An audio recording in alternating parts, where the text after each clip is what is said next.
This is CBC Here and Now.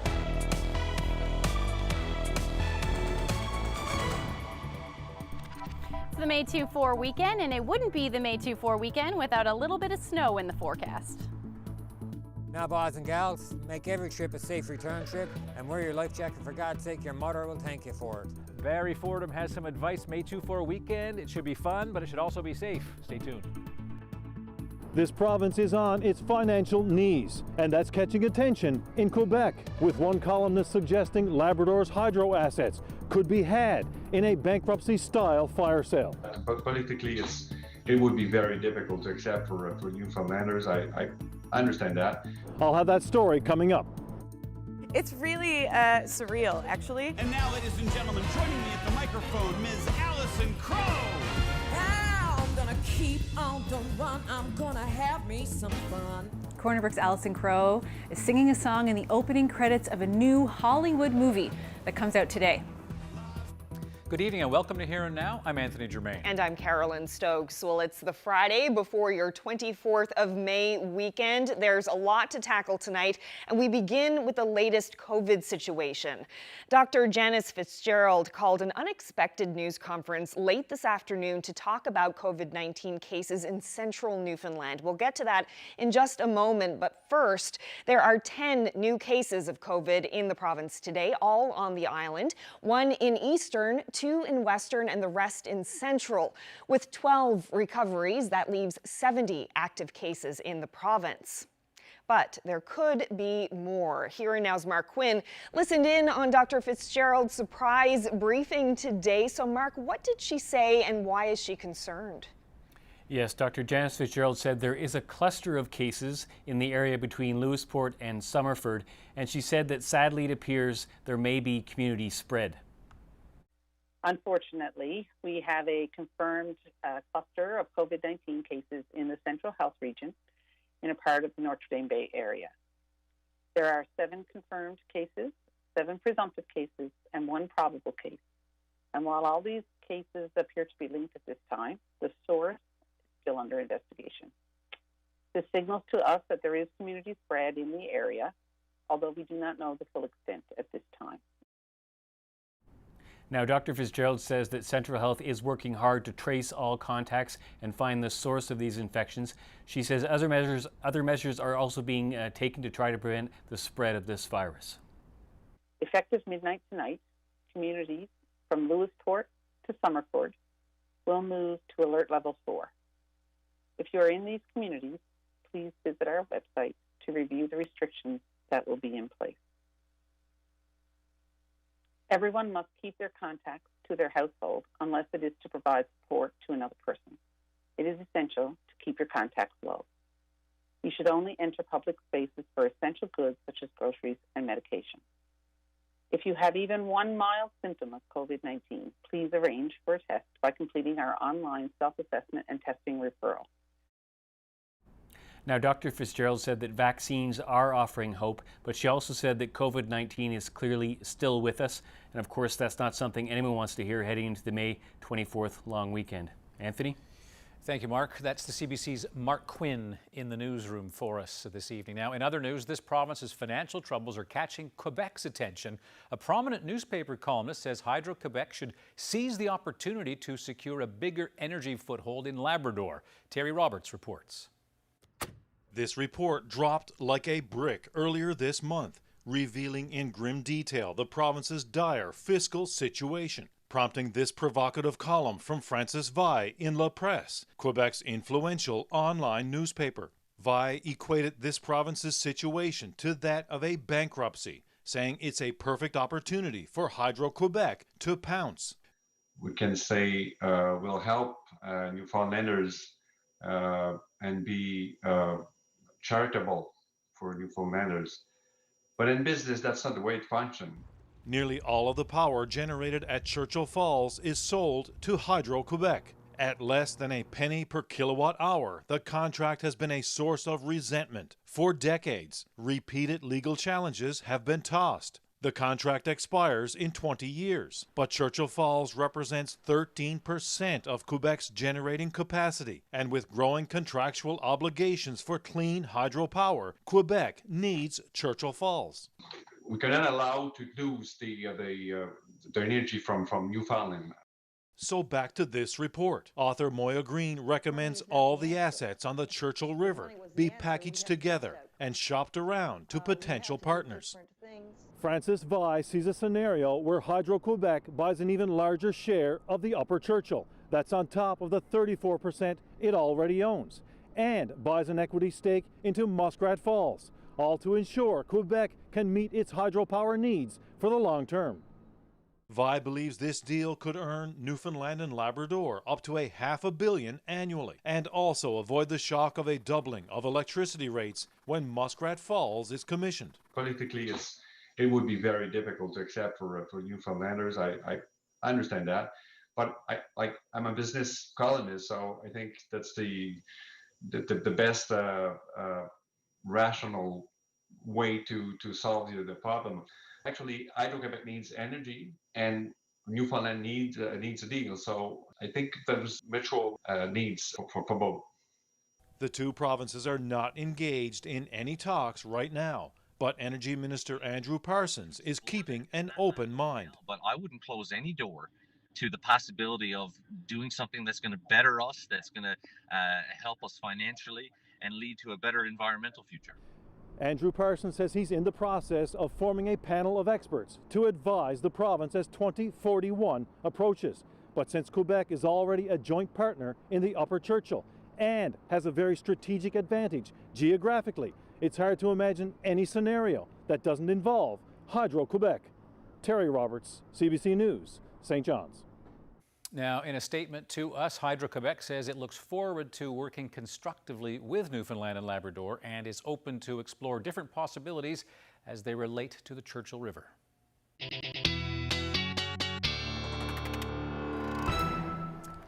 Well, it's the 24th of May, and Ashley had to get away, the big perk for the meteorologist. And I don't think she's the only one who escaped either. Yeah, Ashley, it's a beautiful start to the weekend. Where are you right now? I am currently standing in Pippi Park. I've never actually been out here. It's beautiful in the park tonight. Certainly with this beautiful weather today. Temperatures here in St. John's finally cracking the 20-degree mark. In fact, by 2:30 p.m. we hit 21 degrees in St. John's.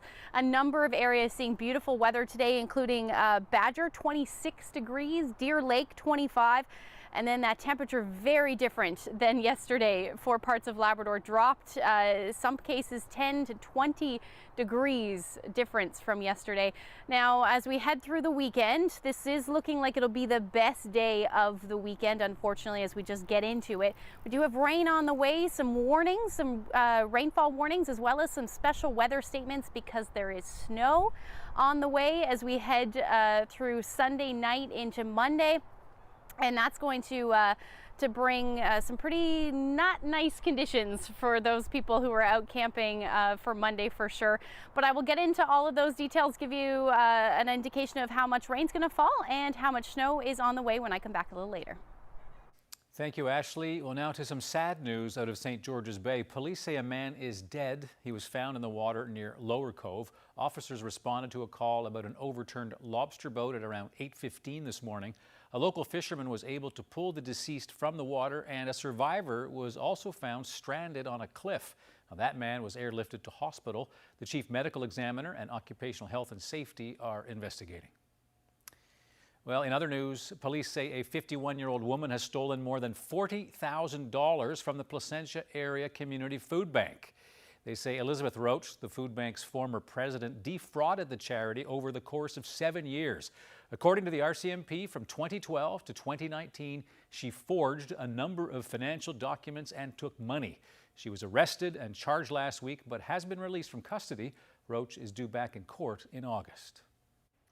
The unelected Progressive Conservative candidate for the district of St. Barb, Lanza Meadows, is now talking about her move to throw out the election result in her district. Sheila Fitzgerald was in St. John's today to explain why she's questioning the legitimacy of the election in court. Once again, here's Mark Quinn. Sheila Fitzgerald wants the courts to throw out the election results in the Northern Peninsula district of St. Barb, Lanza Meadows. She doesn't believe the election was run properly. Fitzgerald says she's heard from many seniors who wanted to vote but couldn't, and others who requested a ballot but never received one. I felt that it was my responsibility to make sure that I at least give them the opportunity. Win, lose, or draw, that's not what this is about. It's about giving people an opportunity to exercise their right to vote, to have their voice heard, and so I applied through the court. Fitzgerald also believes that if the election was run properly, she'd be the MHA for the area. And I felt that I was a strong voice, and that had this not gone the way that it would, I honestly do believe that this election would have been mine and that I would have been sitting into the House of Assembly right now. Instead, Fitzgerald says she recently tried her hand at working on a crab fishing boat, something she's never done before this year. Surprisingly enough, I did a good job, and I really enjoyed it. And in some ways, it was like an adventure. I figured people pay money to do what I did, and instead they were paying me. Prices for crab were high this year, but Fitzgerald still doesn't have the money to hire a lawyer for her case. It takes a lot of money to have a lawyer to represent you in court, and certainly I don't have that money right now. I just went through a 10-week election and trying to get back up on my feet financially. Two other former MHAs, Alison Coffin and Jim Lester, have also filed controverted elections applications. It's been almost 2 months since the election results were announced, but Fitzgerald says concerns about the election aren't fading away. I don't think that it's forgotten in my area. Maybe it's forgotten in other areas, but certainly in my district it's still an issue that's being discussed and talked about around the coffee table. Fitzgerald wants the 3 applications merged into one case, and hopes that will happen after all the applications are back in court on June 22nd. Mark Quinn, CBC News, St. John's. A man who was initially charged with threatening to kill politicians was released from jail after being behind bars now for 4 months. A Corner Brook judge sentenced George Brake to time served, a year of probation, as well as a 6-month driving ban. This after Brake pleaded guilty to dangerous driving as well as flight from police. Brake lives in Shoalbrook, Bonbay. He was arrested on January 26th after a high-speed chase around Deer Lake, where police say he was driving as fast as 155 kilometers per hour. Brake also sped away after driving around a police roadblock. Police say the man was threatening to kill politicians and had dozens of knives in his truck at the time of his arrest. Charges related to those threats have been dropped.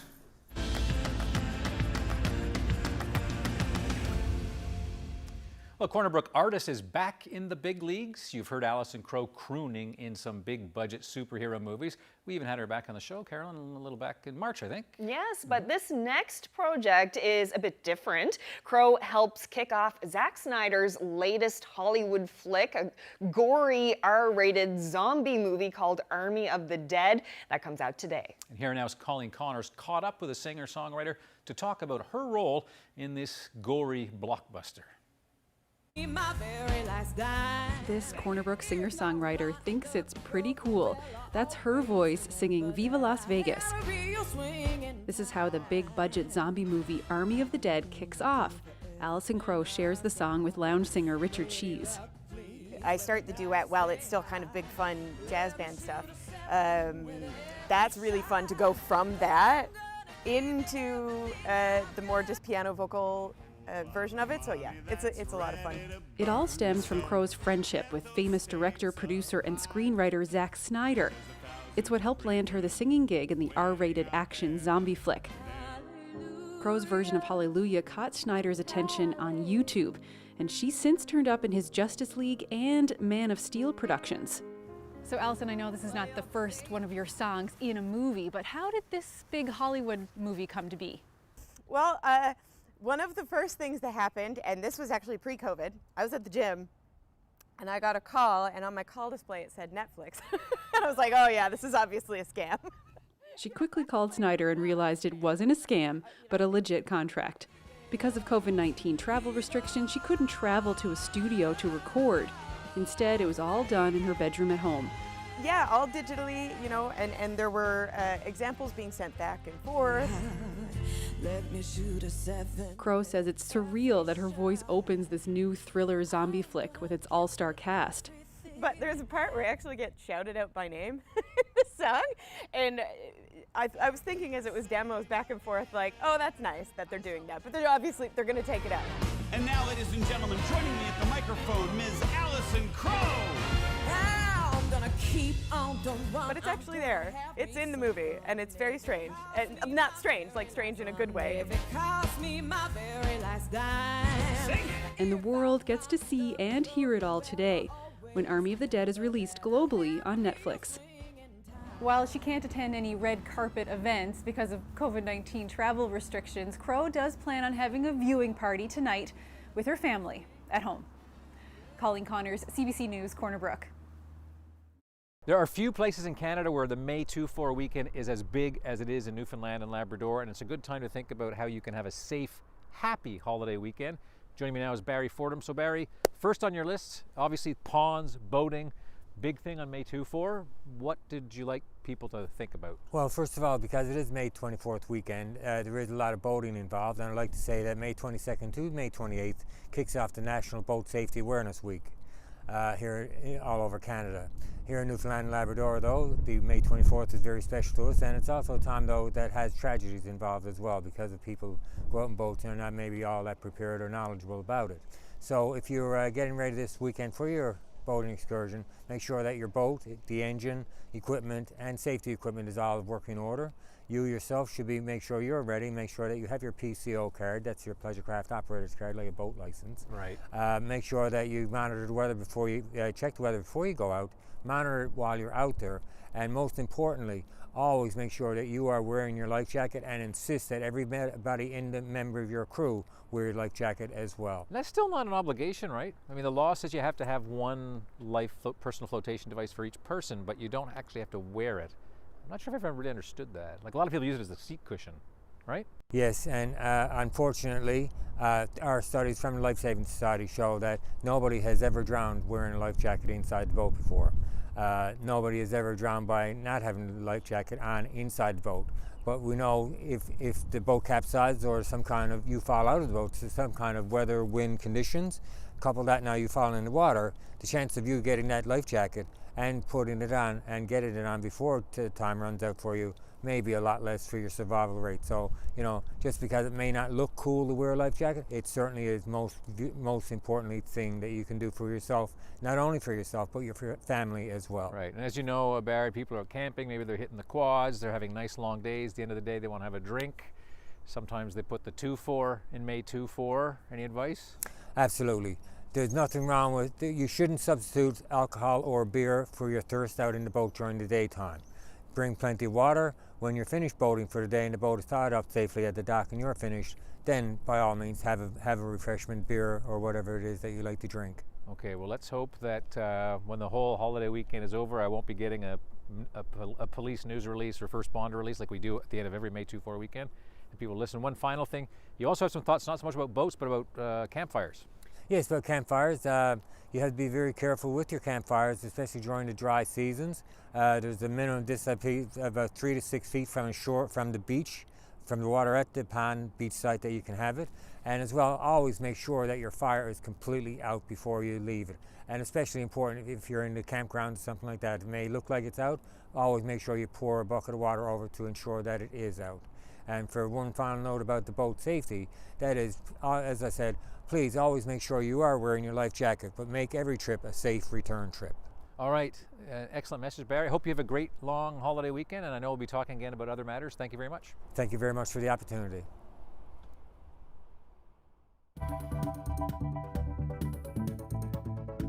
I know it was the right decision. Definitely a tough one. Yeah.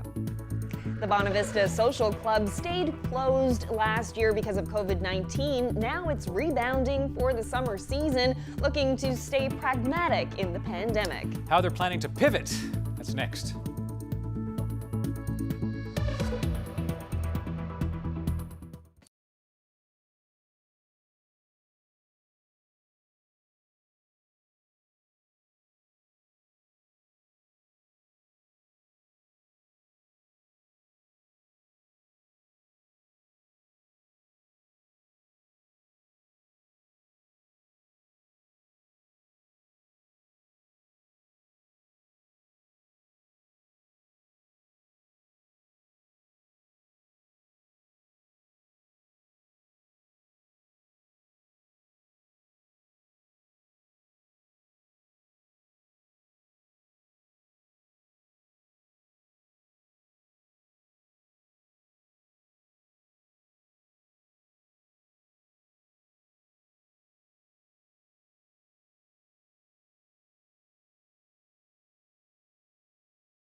This weather update is brought to you by Newfoundland and Labrador Tourism. It's time to explore the Great Wide Open. Plan your trip at yourbackyardbeckons.ca.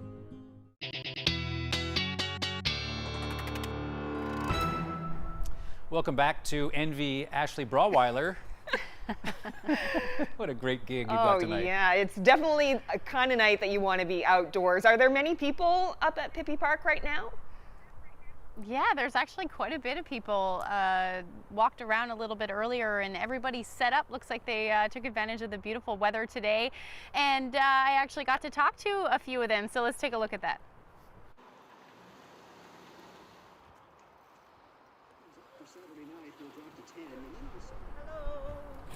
So what brings you to the park this weekend? I'm just biking here. Okay. I live across the road, so I just sooner sleep in my own bed. But I love this park. I snowshoe across country, and now I bike in the summertime. What brings you to the park this weekend? Well, we always come to Pippi usually May 24th weekend to break everything in for the upcoming camping season. And you're tenting? We are tenting. We were supposed to be in our new camper, but unfortunately due to COVID and a strike in the Port of Montreal, our new camper is sitting in Montreal. So we're hoping it's going to be on a boat this weekend to get here for the season. So what's your favorite thing about camping? That I can spend time off school. So there you go. Got to spend a little bit of time off school today or this weekend. Really beautiful for now, but it's not going to last that long.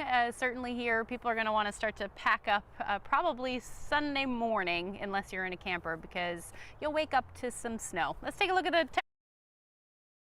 start to the weekend. Like I said, 21 degrees in St. John's, 26 in Badger, and temperatures there you see for Lab City, Happy Valley, Goose Bay, that was actually at midnight. And just after that, those temperatures have steadily dropped since then, down to 8 degrees in Lab City, 14 in Happy Valley, Goose Bay, and you can see a beautiful evening still for the majority of the central, west coast, as well as eastern Newfoundland. However, for the south coast, those temperatures barely reaching the mid-single digits this afternoon, and that's thanks to plenty of cloud cover.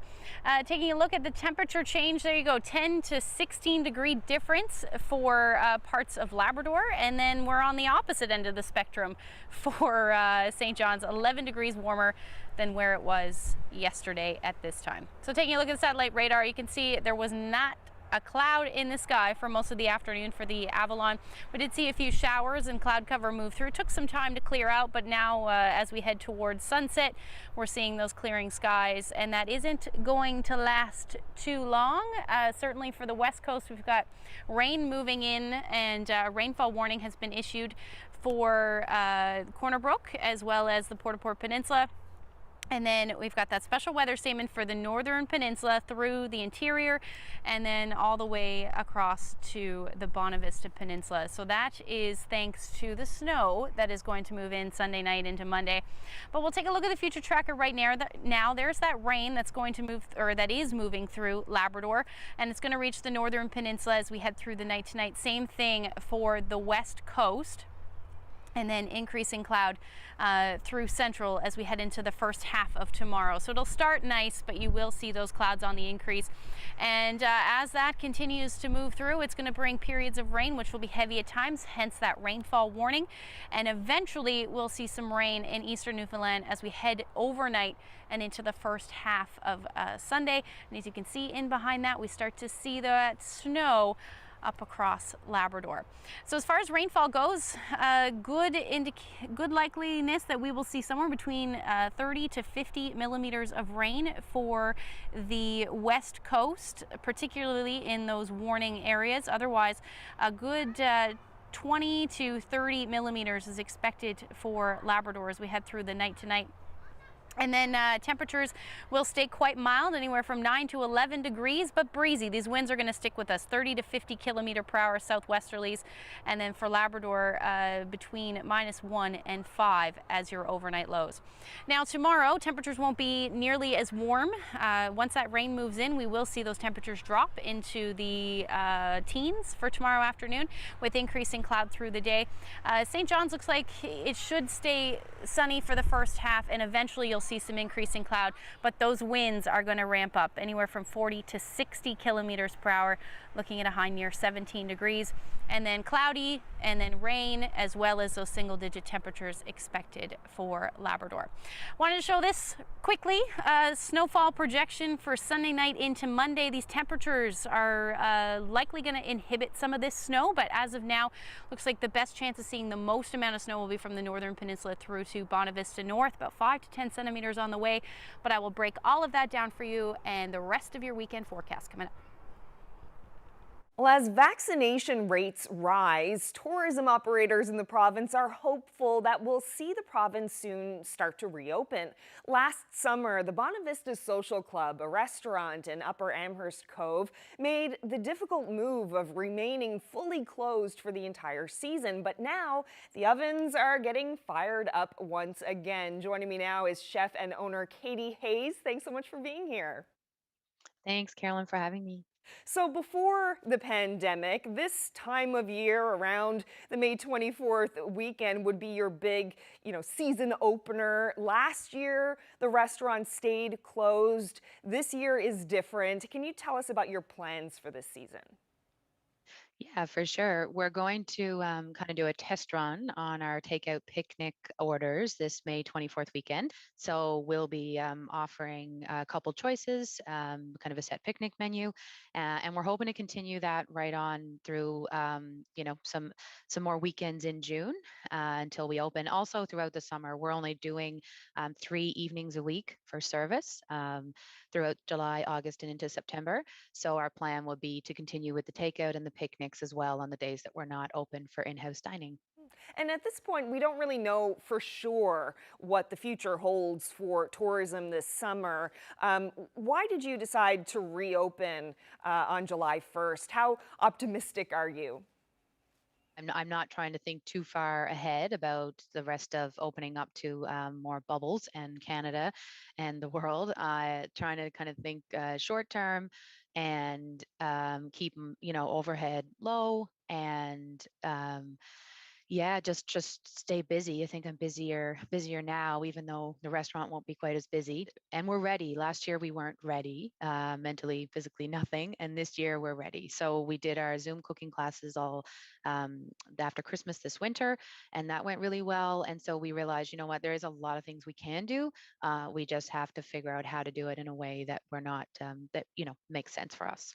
How difficult was it for you to stay closed last season? It was extremely difficult. It's the only place, that I'd known for the last 10 years in the summer is to be, making bread and pizzas in that oven. So it was a bit of a shock at first, but I must say, we not only enjoyed our summer with the kids, and just taking it down and enjoying a bit of the weather, but I cooked a lot. I cooked a lot at home. I cooked a lot, with immediate friends and family, and I felt that I got creative again. I got excited about food. I think that I think that it was a really hard decision, and I'm even giving staff a heads up that they could find other jobs, and I know it was the right decision. Definitely a tough one. Yeah. And you had an interesting meeting recently. You gave the Prime Minister a virtual tour of the restaurant. Can you tell us how that came about and what was discussed? Yeah, so we got a call from Terrence Rogers' office, and we were told that we were chosen as the small business in Newfoundland to represent the Prime Minister's small business tour to talk about the topic was how has federal funding helped us to get through and navigate through the pandemic. So that was a bit of the conversation. We just voiced our concerns about, the necessity of having a plan and the continued support, and not just this year and last year, but the year after and the year after that, because this is not something that people are going to recover from quickly. So yeah, we were able to voice a few concerns. I'm not sure how how far that goes, but I mean, it was a nice conversation. Well, Katie Hayes, I'm sure a lot of people are going to be very happy to hear that you're back in business for this season. Thank you so much, and enjoy your weekend. Thank you. You as well. Thanks, Carolyn.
Welcome back. O'Brien's Music in downtown St. John's. They must have sold thousands of guitars over the years, and there's one acoustic guitar that they sold nearly 70 years ago that's come back to them. Yes, and technician Chris Kiersey brought it back to life. Here's the next installment of our series, For the Love of Music.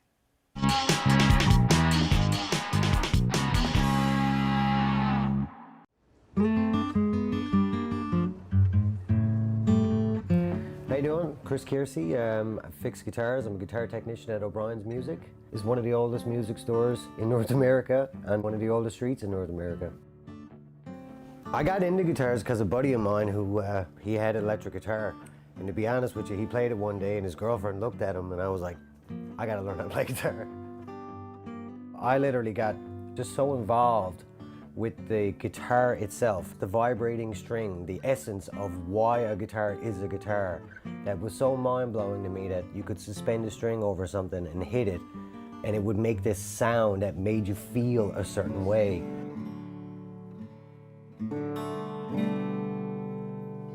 Well, this is an old SS Stewart acoustic guitar or flat top guitar. A lot of people call them a lot of different things, you know what I mean? I'm used to being around people who call them so many different things. I'll accept anything.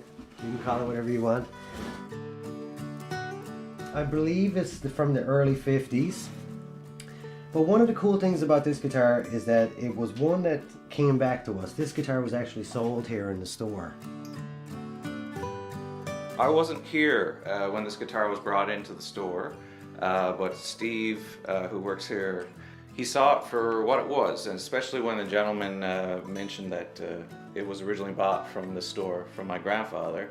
He basically contacted me and said, can I buy this guitar? It's not playable, but I think you should own this guitar. One of the benefits of having somebody like me here in the store is that I'll actually take the time to make this run perfectly again. It's totally worth it.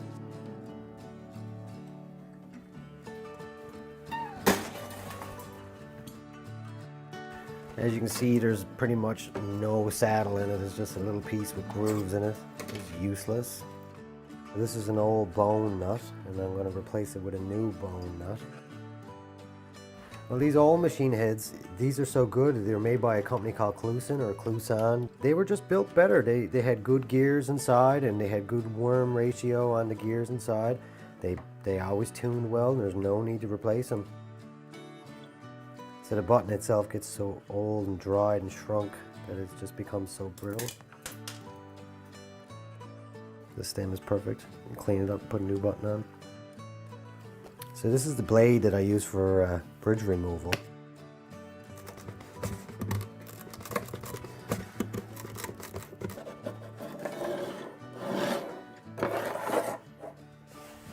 You can't save everything, and unfortunately frets are a lot like tires on your car.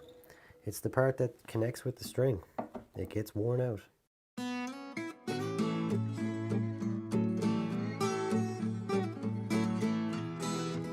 We work on a lot of guitars here. We work on everybody's guitars. I get a lot of players who are active gigging musicians who literally use their tools as part of their livelihood. And they treat their instruments almost like a car if you were driving back and forth to work, or a hammer if you were driving nails.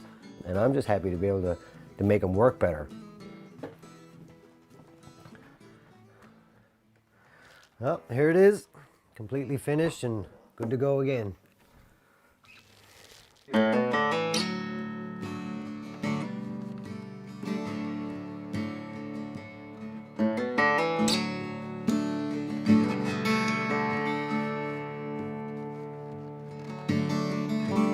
I really wanted to maintain the way that it had aged and had changed over the years.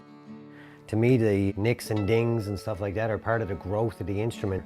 And as much as I'm capable to take them all away, just because you can don't mean you should. We're all hopeless addicts for this kind of stuff, you know, like this was bought here, brand new, played to death, and then brought back here for burial essentially, and it got resurrected. So I like that.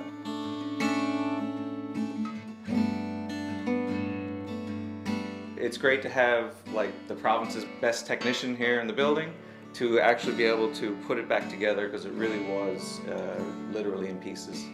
I didn't really have at any point any plan to sell it. I really wanted to have it playable, but something that I would hold on to as an instrument that my grandfather sold in what had to be the first 10-15 years he was in business.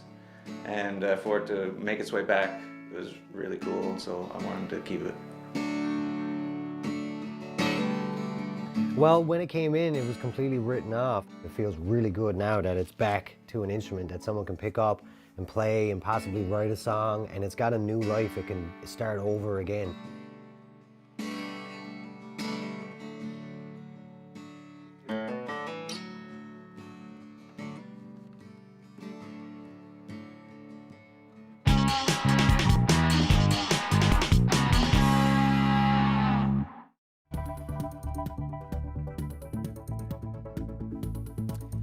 Well, we asked and you sure answered. You sent us some incredible photos showing us and Here and Now viewers your signs of spring. Let's check them out. Yes, here are just a few more of the beautiful shots we received. At the end of the show, oh my. At the end of the show, we'll tell you the winners of our Here and Now prize pack. Oh, I love that. Beautiful. We have an apron, and we have a toque. Yep. And out the winners. Lots to choose from, too. Great photos.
Well, it is a nice start to the long weekend, but unfortunately, it isn't going to end that way. Let's take a look at the future tracker to take us through Sunday, which is when we're going to start to see that snow move through. Showers will be the story across the island for the most part, and by Sunday morning, you should already be seeing some flurries or wet snow for parts of Labrador. That will work its way through Sunday night into Monday morning for the majority of the island. We should actually see some clearing skies through Monday for Labrador, which is nice, but it does look like we will see some potential accumulation as far as Sunday night into Monday goes for most of the northern peninsula through to Bonavista North. Now into Tuesday, we'll see a little bit of a clearing trend, so a little bit of a break, and then the next system will roll through Tuesday night into Wednesday morning. So here's a look at Sunday's forecast. Temperatures will start to drop, and there's that single-digit highs for the southeastern portion of Labrador as well as the northern peninsula. Those temperatures will move in Sunday night into Monday for the rest of the island. Corner Brook should sit around 10 degrees for Sunday, 16 for St. John's, but again, those temperatures will dip. So here's a look at the snowfall projection one more time. Bullseye at this point, I have 5 to 10 from the northern peninsula through to Bonavista North. Anywhere further away from that, 2 to 5, and then a trace to 2 centimeters elsewhere. It is going to be a wet snow. If it does develop, we could see some accumulation, but by, say, Monday night, even into Tuesday, that should all be gone as we see some milder temperatures move in. Here's a look at the temperatures for Monday, though. Single digits. Very different from today, anywhere from 4 to 6 degrees, a little cooler for the northern peninsula. It should stay cloudy for you, but you will see some clearing skies as the rest of Monday moves along. There's Tuesday's temperatures. That's why it's not going to last too long. 12 degrees, and then Wednesday some more rain, and 13 degrees through the afternoon. Through central Newfoundland, you're looking at a similar warm up, 15 degrees by Tuesday, and Wednesday looking at about 16. So we'll say goodbye to that. And then for western Newfoundland, you're looking at a similar forecast, 14 to 16 degrees to the middle of the week. For eastern Labrador, after Monday, Tuesday, we'll see that warm up, a few showers in play as well. And then for western Labrador, you'll stay in the single digits, and then overnight lows will dip on Wednesday night. I wanted to share this photo. The garden is coming back to life. Susan Nippard shared that great shot with us, and if you have any weather photos to send them to nlphotos@cbc.ca. So Carolyn, Anthony, don't think the garden is going to be too happy on Monday. No, but we've got 3 days, so the rest of us will be happy. Listen, have a great weekend, Ashley. Thank you, you too. Bye, Ash. Well, a lot of campers will head out over the highway in their trucks this weekend, but there's a shift happening. North America's #2 automaker is making a big move in its drive to be the #1 in electric vehicles. Ford has launched an electric version of its most popular model, the F-150 pickup. CBC's Aaron Collins has the details on how Ford hopes the half-ton will help it haul in sales.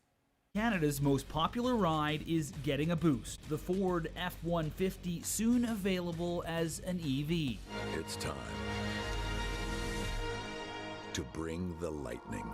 Billed as an electric truck for everyone, the company says this is more than just a product launch. It's a truck that will usher in a cleaner future for our country. That shift matters here too. Ford trucks have been Canada's top-selling vehicle for more than a decade, so convincing truck drivers to go electric is key to greening Canada's vehicle fleet. People like Wilf Steinley in the market for a new truck and into the idea of an electric pickup. There's such a demand and a need for this type of vehicle, so it fills a really important gap that up until now we really haven't had. The Lightning will cost about the same as Ford's gas models, and it'll be able to drive as far as 480 kilometers on a single charge. But finding a place to charge up has long been seen as a barrier to EV adoption. It's something U.S. President Joe Biden plans to tackle head-on, promising to build 500,000 charging stations in the next decade. Look, the future of the auto industry is electric. There's no turning back. But finding chargers isn't the only thing slowing EV adoption in Canada. For many, just finding a vehicle is the issue. Demand often outstrips supply these days. Battery supply is one issue, and that's starting to ramp up. The big barrier to EV adoption up until this point has really been that the cost of batteries has been prohibitive. Ford won't say how many Lightnings will roll off the line next year, and that number isn't just about selling cars. About a third of Canada's greenhouse gas emissions come from vehicles. And changing that is a key to the country's climate change strategy. Aaron Collins, CBC News, Calgary.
Let's look at birthdays and anniversaries. Happy 55th anniversary today to Dave and Vicki Edison from Mount Pearl. Happy 62nd anniversary to Simon and Clara Canning of Roddickton. Congratulations to Rodney and Ida Ford on their 61st anniversary, and happy 50th wedding anniversary to Chester and Mark Kilfoy of Little Bay. Best wishes to Wilford and Wendy Wells of St. John's on their 53rd anniversary. Happy 50th anniversary today to Bev and Doug Martin. Happy 51st anniversary to Joan and Ephraim Pittman from Sooners Cove. Congratulations to Mary and Joseph Whiffen of Goobies, who are celebrating 52 years of marriage. Keith and Leedy Vokey of Spaniards Bay are celebrating their 50th wedding anniversary tomorrow. Happy anniversary to Betty and Cyril Gowdy of Springdale, who are celebrating their 65th. It's a golden anniversary for Robin and Bernice Mercer in Gander. Happy 58th anniversary to Connard and Pat Davis from Pollard's Point. Happy 50th anniversary to Rod and Madge Toms of Lassie, and wishing Alonzo and Hepsi Patey from River of Ponds a happy 60th anniversary tomorrow. Happy 50th anniversary to Herbert and Elsie Russell of Mainbrook. Happy 50th anniversary also to Mary and Doug Gilbert of Lark Harbor. Happy 50th anniversary to Joe and Joan Hartley of Corner Brook.